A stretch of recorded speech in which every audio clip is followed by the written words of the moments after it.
I think we've been spending a whole day looking at various aspects of bottom of the pyramid, and then n equal to 1, r equal to g, looking at the co-creation of personalized experiences. And of course, if you look at the individual books, they all look very different, and they are not connected in some fashion.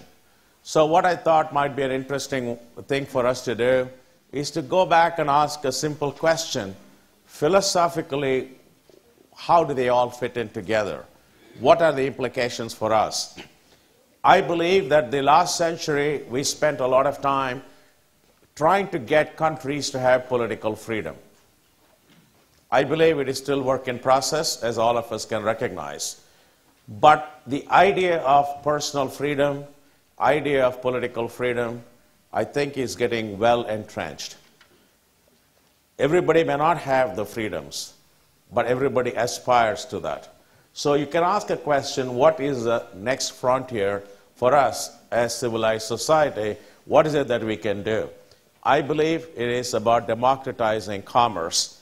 That is the challenge for the next century. And you can ask, why do I come to that conclusion? Because a lot of people around the world are asking simple questions like, is globalization good or bad for the poor? What's our answer? Is it good or bad?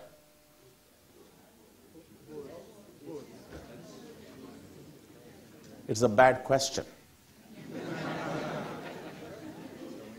Because the reason I do this is how we ask the question begets the answer. If you ask, is it good or bad, what are you going to say? Some people are going to say it is good. Some people are going to say it's bad. That's not a very good way to go about it. Therefore, I prefer to ask the question differently. How to make globalization work for the benefit of all? That's a different question from is it good or bad? Because globalization, as I told a group in the afternoon, is like gravity. No point in denying gravity. But you can defy gravity and build a plane. Because if you want to build a plane, you must deeply understand gravity. If you want to make globalization benefit all, then we must deeply understand globalization and must deeply understand the human condition to make it work. Therefore, don't ask the question, is globalization good or bad? Even though I know several Nobel Prize winners keep asking that question. But then you say, if democratization of commerce is the goal, what are the principles? I believe the most fundamental principle is for us to believe that every person has the right to have access to the benefits of the global economy. Just like political freedom, we think is a birthright, we should say access to benefits of global economy should become a fundamental right. That means every person should be treated as a consumer, affordable but world-class product and services, that is the spirit of the bottom of the pyramid, as a micro-consumer, and at the same time shape their own experiences or co-create their own experiences. That is the spirit of future of competition and the new age of innovation. As a consumer, I must have two rights. One, have the right to make up my own mind, have a choice, and the dignity that you give to your consumer, that must be common for 6 billion people around the world. Rich, poor, does not make a difference to me. That should be our goal. At the same time, every person should be treated as a micro-producer. Whether I work in a factory, whether I'm an independent entrepreneur on my own, whether I'm weaving baskets alone, by myself, in my hut, it makes no difference to me. They should have the right to be treated fairly and compensated fairly. Does that make sense? As micro-producers and micro-consumers, how do I get the benefits of globalization is the organizing idea. And therefore, if you look at my work, democratizing commerce has the inclusion of 4 billion underserved in the market economy as micro-consumers and micro-producers. and people keep asking me all the time, you want to look at poor as consumers, that's not good. I said, yes, I treat them as consumers because I respect them and give them the dignity of choice. But part of the book is also about how to treat them as micro-producers. So if you look at the Amul example I gave you of the dairy farm in India, they are subsistence farmers. I'm going to share with you another example where you can start looking at people as producers and give them fair rewards for their effort. So that is the bottom of the pyramid. On the other hand, how to change the balance of power between the consumer and the farm. That is the second piece, that is the future of competition and the new age of innovation. If you really think about what we are asking ourselves, is how to enable consumers not to be helpless in the face of a global company, but to have a voice and a share of voice, and co-creation is equalizing the power imbalance between the company and the consumer. It is dealing with the power equation. That essentially is what. So those are the two elements of it. So the paradox of rapid economic development, and this is true for all the emerging countries in this audience, is something interesting.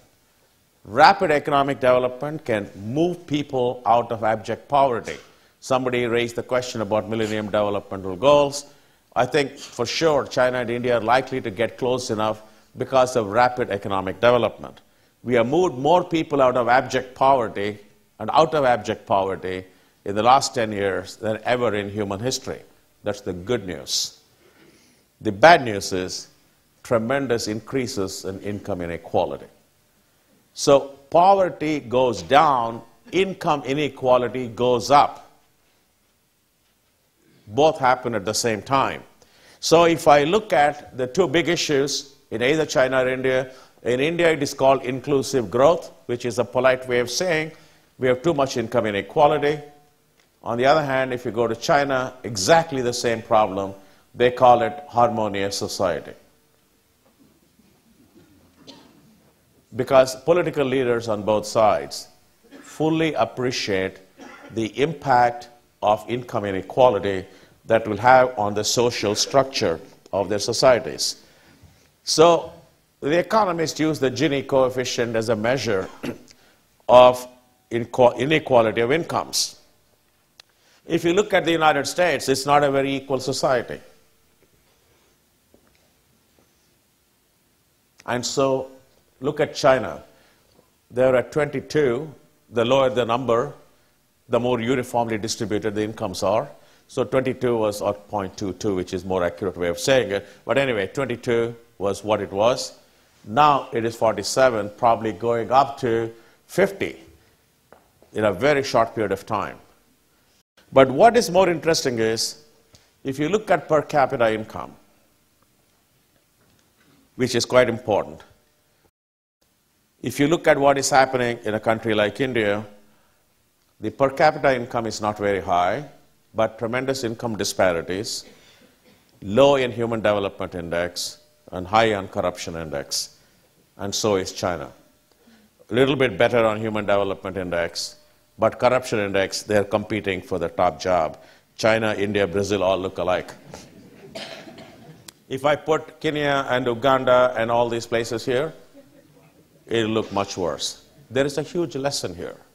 And the lesson is, if you want to democratize commerce, you have to pay attention to the rule of law.